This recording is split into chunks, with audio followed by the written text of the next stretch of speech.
me now, I ain't no holy individual, but I am righteous.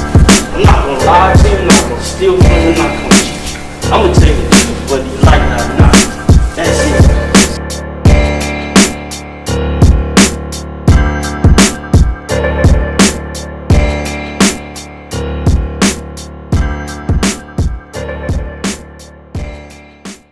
DJ Doom. What's up, brother?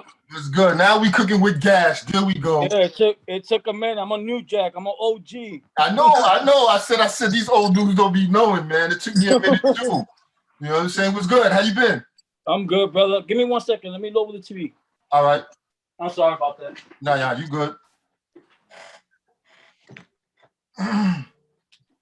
I'm good, bro. I'm here. All right, now move your phone a little bit so we can see. Yeah, just a little.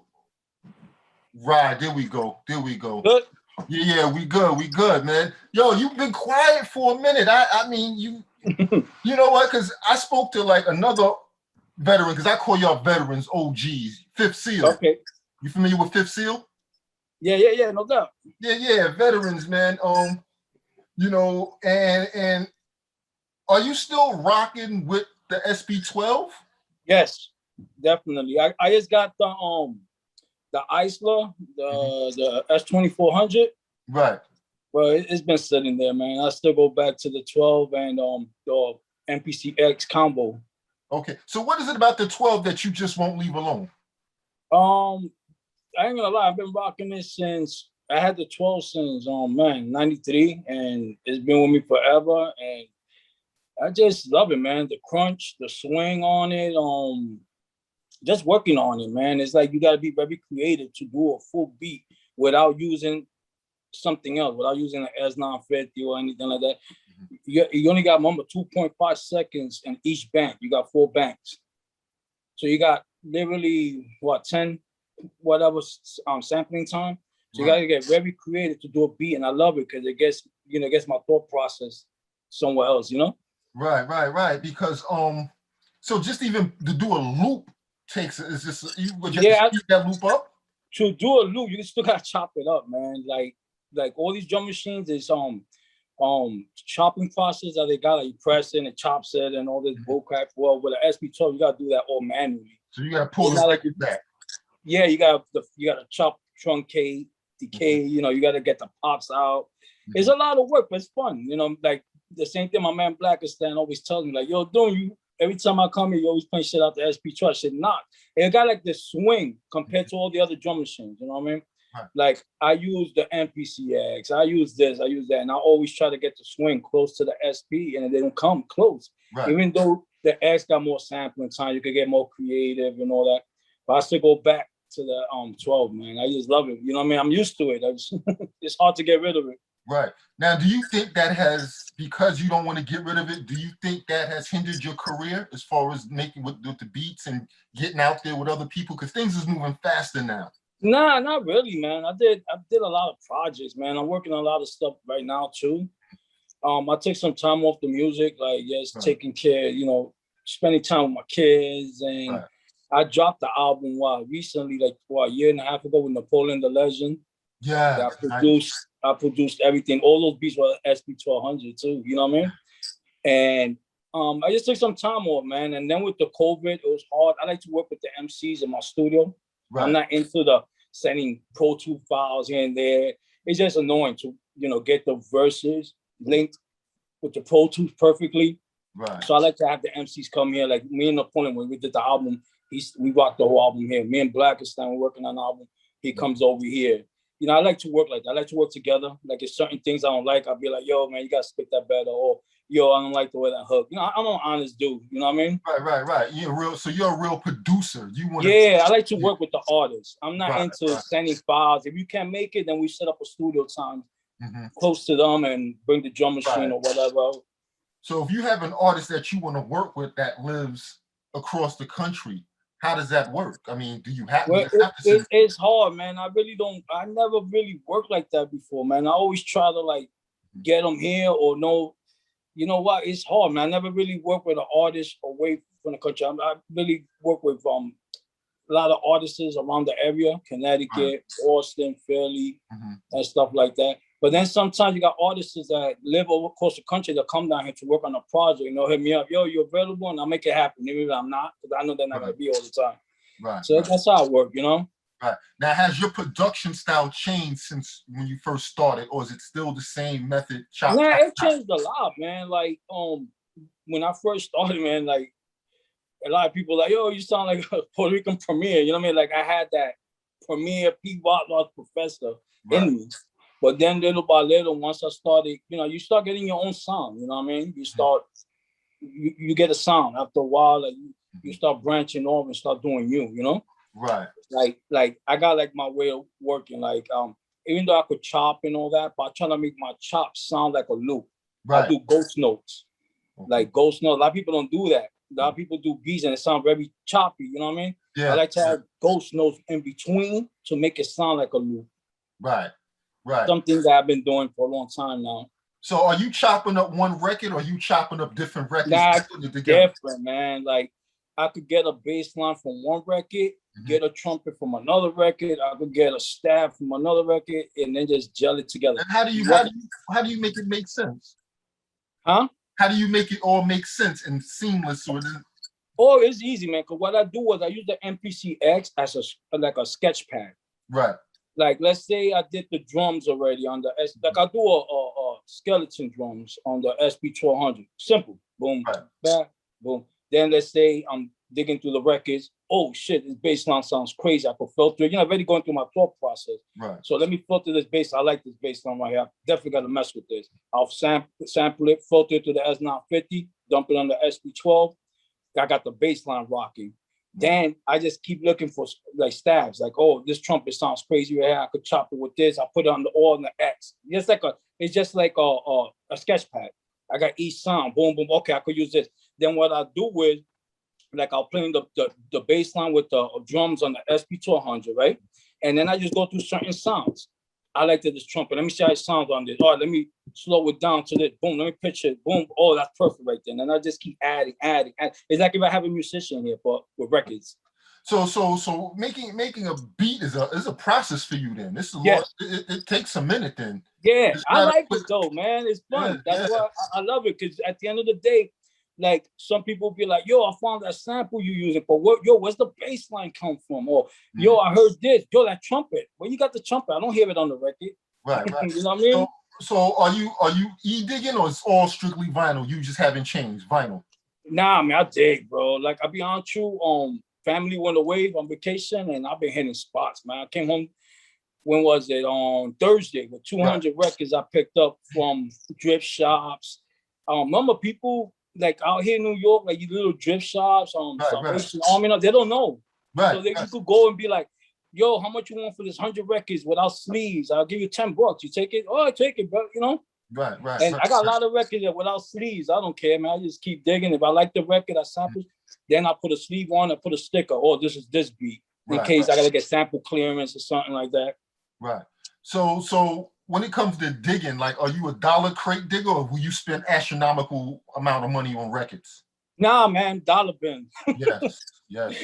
I ain't spending money. Listen, people spending a lot of money on these records that everybody sampled already. So what's the purpose? I go to the dollar bins and you find stuff that people never used before. Right. Yeah, in the dollar bin, the Goodwill, flea markets. Places like that where they got 50 cents a record, $1. Yep. You can buy records, man. You can buy, like I said, you can buy 200 records for $10. Damn. Yeah, you come home and you just be digging all day. You know, that's how I do it, man. I don't got time. Back then, when I first started coming out, I go to the record conventions, spend $80. You could have a drum loop, and next thing you know, everybody and their mother used it. Use the drum loop. So when it's time to start to make the beat, do you listen to the whole record or you just taking a needle and just? I'll be honest with you, sometimes I could be, because I'm into BMX bikes too. Like sometimes I'll play a record from beginning to end when I'm working on certain things around the house. Right. And then, you know, I have it nice and loud. And as soon as I hear something, I stop the record. My trick is I get like one of these one of these pen markers. Right. Like a white one. And then I'll put a line. Okay, I like this. Boom, I like this. Then I take a notepad. And this record, first line was a nice bass line. this line was a trumpet. This line had a vocal sample I like. Right. And then I put it to the side, next record, and I keep on and on and on. Right. Now it's a process, but it's worth it, man. It's a long process. So you're from that era, like where they made like a wall of sound.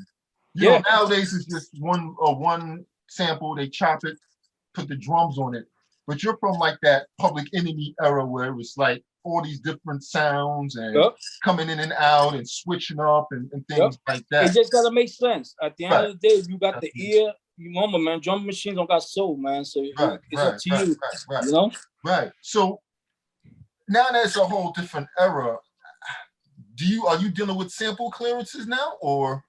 I did I did a joint for this record label from overseas. This joint was a while back. It was Just Begun, and it was featuring Lost Professor, Elder Sensei, Nutso, and Tony Touch. I think I took that one. Yeah, it was a 45-inch. Right. It did great, and the label tried to put it on iTunes for digital. You know, a lot of people into the digital stuff. Right. And all of a sudden, I got an email from Jimmy Castor's estate talking about, yo, take the shit down or we're gonna sue you. Right. And you know, I said, yo, the thing was like a dedication to Jimmy Castor. They didn't want to hear it. They're like, so I took it down, but you know, that was the closest time I got close to, you know, being sued for a sample. Right. So you're still able to slither through the cracks. Yeah, it went through the cracks. They looked out for me, like, you know, I'm not a billionaire. I'm not like I'm making $1 million on record sales. Right. But once they saw the iTunes stuff, they were like, yo, take it down and you're good. Right. I got a letter from their lawyers. So we took it down. There was no problem after that. Right. Plus that era of being on the radio for us, boom bap, that era is kind of dead. Yeah, it's still alive because you got Sirius FM with DJ Clips, DJ Premier, Tony Touch. But like on the regular radio, you got all this bounce stuff and trap music and all that. Right. But you stick to your guns, man. Listen, I do it for the love, man. I never was in this for the money, I'll be honest with you. I just love doing music, man. I started as a kid. My father was a DJ. He played in a Spanish band. He played the guitar, the bass, and all that. And, you know, I guess it comes, you know, the apple don't fall far from the tree, you know? Right. Now, I was talking to Fifth Seal, and I was asking him, well, who you trying to work with next? He's like, nobody. He said he's not out there chasing the next hot thing. And are you the same way? Because I don't see, you should have a lot more credits as dope as you are. I don't see you on the West Side Gun, the Griseldas, and the Rome Streets, you know. Yeah, I'm the same way, man. I don't really, like I said, I do it for the love. A lot of people that I work with got respect as I respect them as they respect me with the music thing. And I got a lot of people hitting me up for certain things and all that. But sometimes, like, you know, I don't chase, man. Like I just think that's the way with this social media and all this stuff now, everybody got a way to connect with somebody. And you know, each artist is a secret, you know what I mean? Like people hitting them on the DM, yo, I got this beat for you. This beat for you. I'd rather go the old traditional way. Like, yo, that dude Doom got some sick shit, you know, connected the right way. Come down or we meet somewhere and I could play you some beats and we go from there, you know what I mean? So you prefer to work with the veterans then? No, I work with anybody. I'll be honest with you, I want to work with Griselda, West Gum.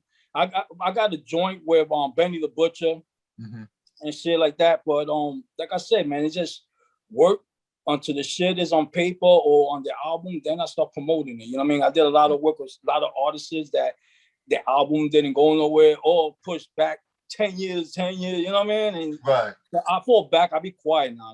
Like before I used to get amped, yo, there'll be coming out soon. And the album will come out, or the album's pushed back, or they took a different direction. So, you know, and people, yo, what happened to that joint? You know, so sometimes I just be quiet and let it marinate, you know?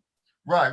Because do you find that there's not a lot of money in being a beat maker nowadays like it was back then? We're getting 50,000, 30,000 a beat and all of that. I mean, I think there is if you go like with a commercial artist, like if you sell a beat to like a Rick Ross, Jay-Z, you know, like people that, you know, they're gonna pay you good money, especially if you have a dope beat, you know what I mean? Right.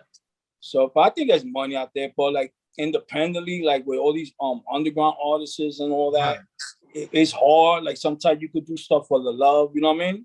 Because you love it, and you know, they give you the vinyl and shit comes out or something, or sometimes you go through points You know what I mean? With the copyright and all that stuff. So are you maintaining strictly off hip hop, or do you do other things outside to maintain a lifestyle? No, I work, man. Like I guess, you know, you gotta work, man. You know what I mean? Yeah. You have to work. I got a 9 to 5. Like I said, I do the music. I just love it, man. I do it for a hobby. And, you know, don't get me wrong, I got paid for a lot of music stuff. I did a couple of commercials that should be coming out soon. I did some shit for Lexus. I did some shit for Techniques. So, you know what I mean? So you get paid, but, you know, I still got my 9 to 5. I need my money that is always guaranteed, you know? That's coming in. You have to, man. Yeah, because your bills keep coming in consistently. Yeah, with the music, you could do good. Like you could do good for a year, sell a lot of beats and all that, boom, boom, boom. But then she'll slow down. You know what I mean? Like, how much albums can an artist do? But even though there was a time that MCs were dropping 9 to 10 albums a year, it was getting corny. You know what I mean? It was like, dude, relax. You know what I mean? Because that's the only way they can make their money. So let's go back to speak about some more beat science. You know, strictly for my diggers. A lot of heads is watching, and I'm here to pick your brain. I'm nosy. You know what I mean? Your drums. You're still getting drums off vinyl? No packs, no nothing. Vinyl. I'll be honest with you, man. I was talking to one of my mans about that one time. I never use one of them pack things, man. I got like a lot of my own drums. I've been doing beats forever. Sampling from old records, chopping it up, and sometimes layering drums. You could use the same drums all the time. You could layer it. Like you could add an 808 kick in the back. You could take a snare, take some of the bottom off, put a little high up. So I still sample from records, man. And that's what I do, man. I got a whole library here, like over 300 records of just drum sounds. Like I got everything marked up. So you're not always looking for new drums off the record to make a beat. So are you starting from scratch? Like you have a drum, like a pad bank of drums when it's time to make a beat? Yeah. Okay. Like when it's time to do a beat, I do a skeleton. Like I'll do a simple drum pattern until I find that sample that I want. Then I pitch the drums with the sample. Like I always do a drum. Some people will do a loop, then add the drums. I'll do a simple drum pattern, boom, fat, boom, simple. I'll make sure it's got a nice swing on it, and then I'll just layer the sample, like whatever I'm going to use on top, and then I'll start adding. And that's funny because you start with the drum first. Yes. You know what? You're the first. Everybody I interviewed so far has told me it starts with the sample. They say that it doesn't sound right. It doesn't work for them starting with the drum first because they don't know what they're going to do. Yeah, I'm the same way because I'm a beat maker myself. So I start with the drums first. It's just something about getting that rhythm rocking because once you get a dope drum pattern rocking, you can pretty much put anything over it. You know what I mean? You can find anything. And not only that, you could always rearrange it. Right. You could find a sample and then let's say you could always take off certain kicks. You could take off, add a snare somewhere else. You could always, but as long as you got, like you said, you got that drum knocking. Right. And then once you put that sample on top, it's just everything gels together, and then you could add. Thank you. Or at least I know I'm not crazy. Because I'm like, damn, I'm doing things all messed up then. I'm like, maybe I need to start with the sample chop and then put the drums. Whatever works you to stay with it, man. Yeah. Because I'm gonna be truthfully honest with you. I love finding drum loops now. Because I notice what I'm finger, kick, snare, it sounds the same a lot, the pattern. But I like finding like ill drum loops. And looping the drum loop or chopping it a little bit, you know what I mean? Or you could do two ways. Something that I do. I know a lot of producers probably do it. I'll do like a simple drum pattern. Like let's say I find a drum loop, I'll throw it behind very low as a ghost track, and it just gives it that swing. Right. And then I have the hard drums on top, and then the ghost loop behind, just to give it a nice swing. Right. And it gels all together nice. Right. You know what would be really dope is like veterans like you, Fifth Seal, Confidence. I don't know if you're familiar with Confidence. Confidence, from Boston, real dope. He used the MPC 2000 XL. Veterans like you all should come out with like instructional DVDs. I mean, well, not DVDs, but instructional videos and start a course. You know what I'm saying? That'd be dope. That would really, really be dope to teach the younger heads who are interested in doing this. You know what I mean? And yeah, that'd be dope. That'd be the next level. But you know what it is? That these kids, they now with all the new technology, Right. they just press a button. Oh, I get it on beat. Press do this. Let me go over here to step edit and just add drums. They don't want to do it Do the manual old-fashioned way. I like it the old-fashioned way because I just feel like you have more of a rhythm. Right. Like, you know what I mean? Like when I'm doing the beat, all right, let me add this here. Right. Like let me get the swing right. You know what I mean? Boom, boom. Right. But now these kids with the step edit. Right. You like to bang on pads. Yeah, but you know what can you do, man? Technology improves every year. Because I've been rocking with the 2000 XL since like '99. I just recently, probably the last 6-7 months, switched over to the MPC Studio. But like I said, I got to bang on pads. I feel like I'm a part of the beat when I'm putting my own rhythm and banging. And speaking of which, are you quantizing drums or not? Sometimes I do 1/16 trips. Okay. 1/16. That gives it that swing. Yeah, I always, since learning how to do beats, I always did 1/16 trips, always, all my life. And I stood to that. Sometimes I'll take it off for a sample. Right. Like sometimes I sample off live records and sometimes they off beat. Right. So sometimes you gotta like go back and make your kick and snare fall on top of the live record you sampled. You know what I mean? Right. So you gotta switch it up. Right. So you always quantize for the most part. Yeah, 1/16 trips. That's always been my I'm gonna try that. So it gives you that. I used to use the 2000 XL. I got like over 100 beats what I did with that. When it first came out, like I had the SP12 that I wanted to try something different. And the 2000 XL is real nice, man. You get the swing right. It's a dope machine, man. Yeah, it is. So when it comes to like bouncing your beats and all that, that must be a task because you're using the 1200. So that must be hard to send beats then. Nah, because the SP1200 got 8 outputs straight in the back.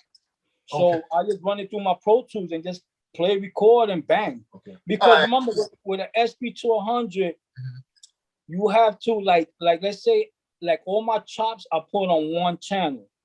My kick and snare I put on another channel. The hi-hat a different channel. So you gotta make sure you're filling those channels right.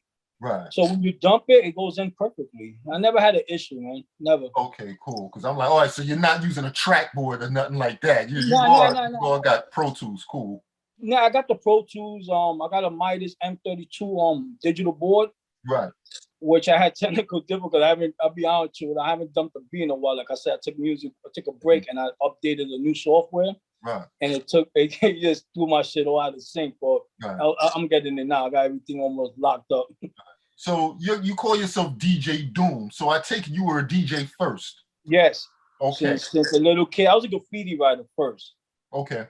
I used to write Doom before. Look, rest in peace, Emmett Doom. You know what I mean? It's all love. We spoke on doing a joint together and all that. May rest in peace. I was a graffiti writer first, man. My tag was Doom and shit. I used to always write. And then as a young kid, my father was a DJ. I started doing DJing. He started teaching me how to blend. That's the number one thing. And then, I just put the DJ in front of it because I started doing little house parties in Bushwick in Brooklyn. Right. The basement parties, and I used to do it, and a couple other people doing them too. Tony Touch was doing them too in Bushwick. And I went, and I still with DJ Doom, but graffiti wise, everybody calls me Doom. But as a producer, I go by DJ Doom, Right. So I'm gonna ask you this question.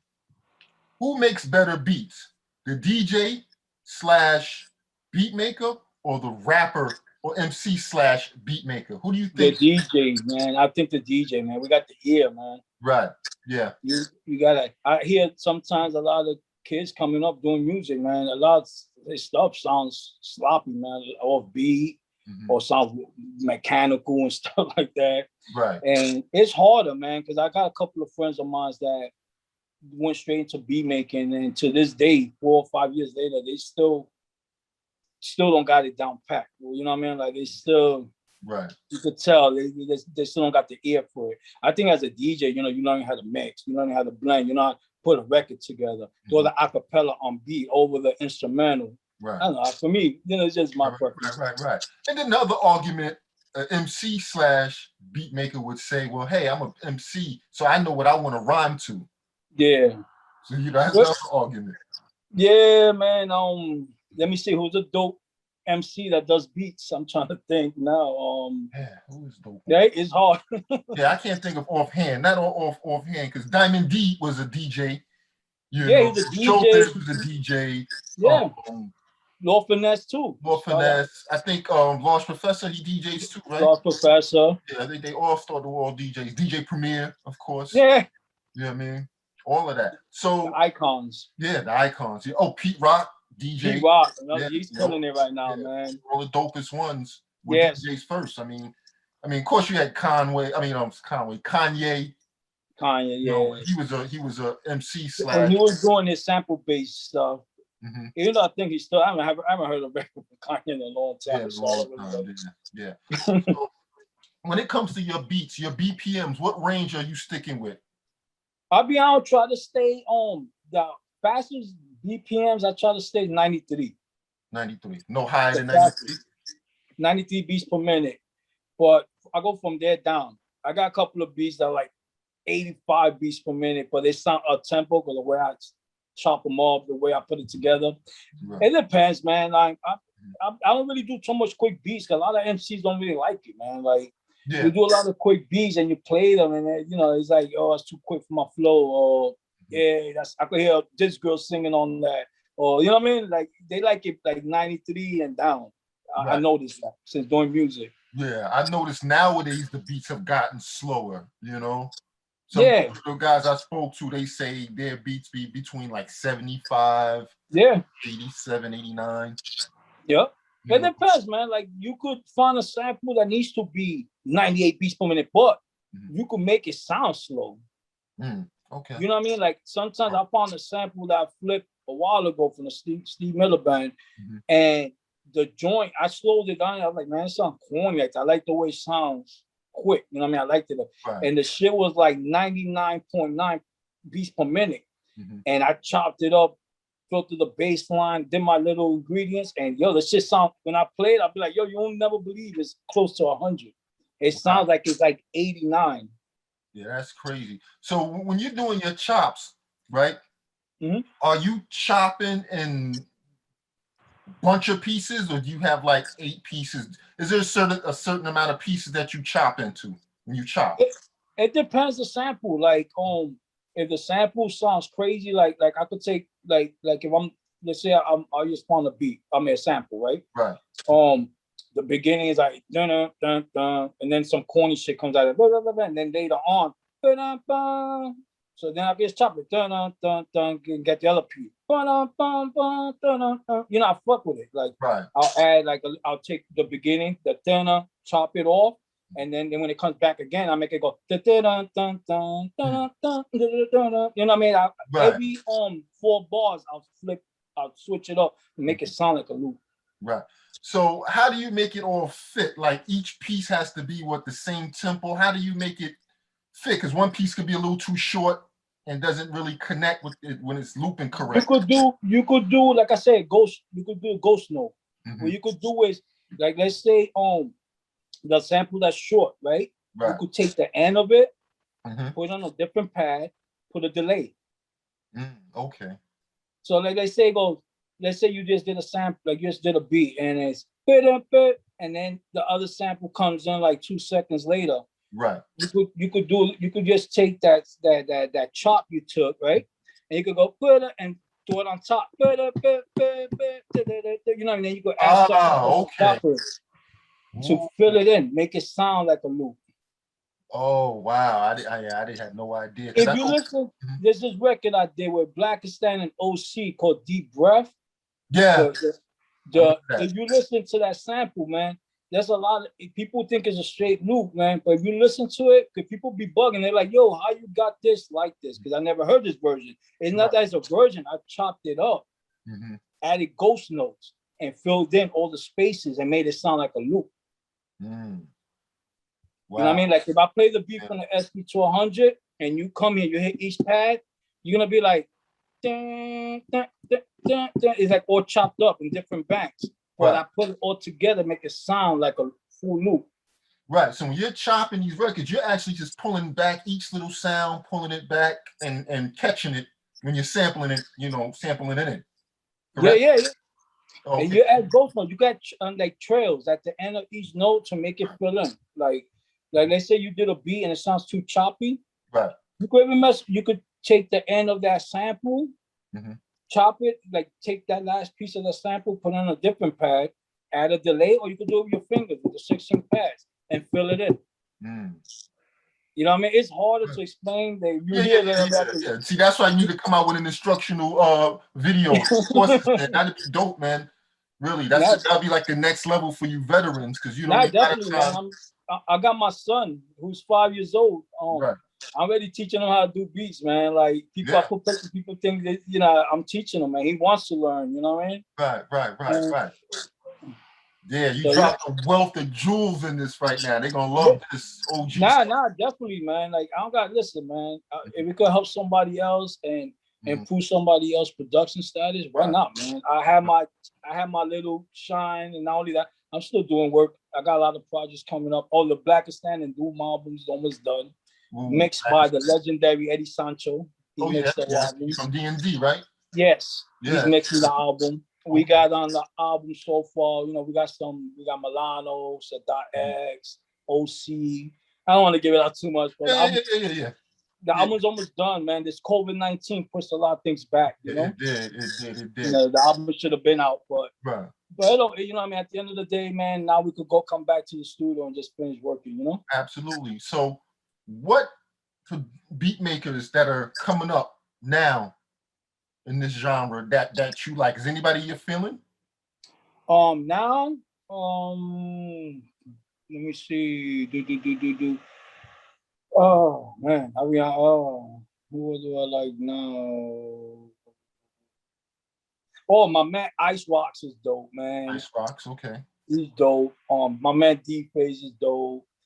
My man FB, okay, he's dope. F Boom, he got some shit too. Rick Nice, there's a lot of dope artists out there, man. Producers that you know, I listen to this stuff and I'm like, wow, man, I have to go. You know, they motivate me. Let me go turn on the drum machine. Right. So, is any artist that you want to work with that's coming up now that you want to work with? Anybody? Oh man, no. Oh man. Man, that's a good one. Man, there's one group I want to work with. It's not new, but MOP, man. I could have swore you already got up with them, the whole Brooklyn. Nah, man, I got some beats for those guys, man. I definitely, man, that's one on my bucket list. Oh yeah, most definitely. But now, artists is, of course, the Griselda group, all of them. Let me see, man. I'm trying to think. They would have to come to you though, Griselda, right? You wouldn't be running. Oh no, there's a lot of studios here in New York, Manhattan, could link up. No, what I'm saying is they would have to come. They would have to seek you out. You're not going to seek them out. Yeah, because like I said, man, come on, you know those guys. Once you hot, your emails, your messages, all shit's gonna get flooded, man. Right. I don't got time for that, you know, like sweating people, because I just want to work with them because I think they could relate to some of the beats I got. You know what I mean? It's not because they're like, I got some shit that I know that, you know, when I play some of my beats, I could be like, I can hear Griselda, or I can hear Sky Zoo on this, I can hear MOP on this, I can hear Fat Sean on this. You know what I mean? There's like a lot of beats that I did, and rest in peace, Sean Price, man. We were gonna work on some shit, man, and you know, man, it never happened, but rest in peace, man, to Sean Price and all the MCs, man, that passed away. Sad, you know? Yeah. So my last question before we get up out of here, what's some advice you would give upcoming beat makers that are trying to get to your status in the game, OG status or whatever? What would you give them? What type of advice? Do you, man? Don't be scared to ask questions, man. Sometimes I log on to certain of these things. I got a lot of kids asking me, yo, how you do this? How you do? Don't be scared, man. Ask questions. Don't be. Sometimes you're gonna have your sounds gonna sound like certain producers, because certain people you look up to.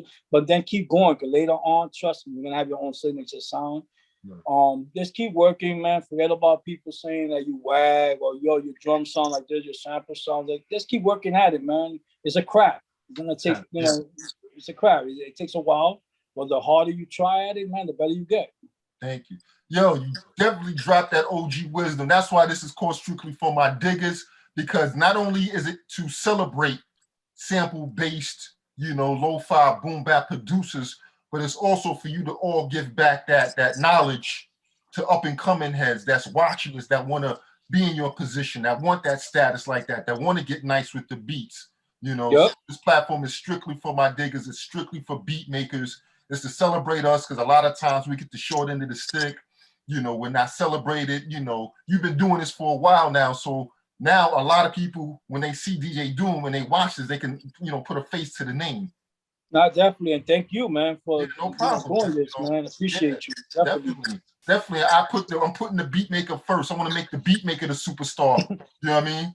No, definitely, man, and I appreciate that, man. You know, Not a lot of people do this. There's always the MC, you know? Nah, man, this is beat maker to beat maker discussion, because I'm a beat maker. You notice the questions I ask, only the beat maker would ask those questions. Nah, definitely. I definitely gotta check out some of your music, man. Oh yeah, definitely. Follow me on Instagram or whatever. And like I said, that's how we can stay in touch. You know what I'm saying? Nah, definitely, man. I appreciate you, man. And keep doing what you're doing, man. I'm looking forward to seeing other interviews you have in the future. Okay, yeah, definitely. I got 2 of them up right now. JR Swifts, who work with Griselda, and I got God. You know what I mean? Dope. So yeah, check that out. And I also got a brother named Flu from Australia that's dropping on Monday. Oh, dope, man. You're doing it, man. Yeah, I'm reaching out to everybody. Everybody's gonna get their just due. Nah, that's dope, man. And not only that, this channel, like you said, is like a learning channel too. Right, education.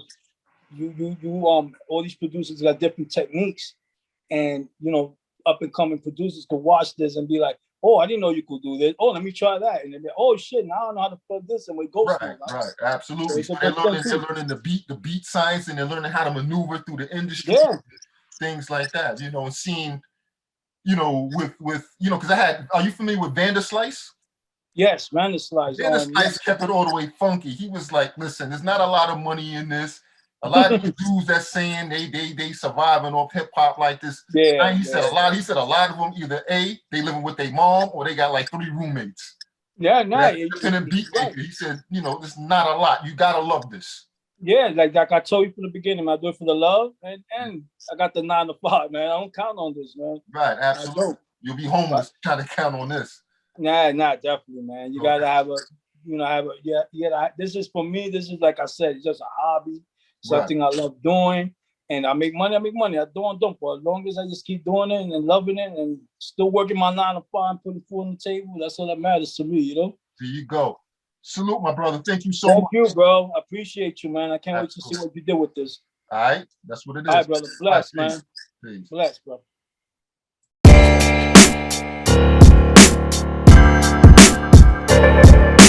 gonna tell you now, I ain't no holy individual, but I am righteous. I'm not gonna lie to you, I'm not gonna steal from you, I'm not gonna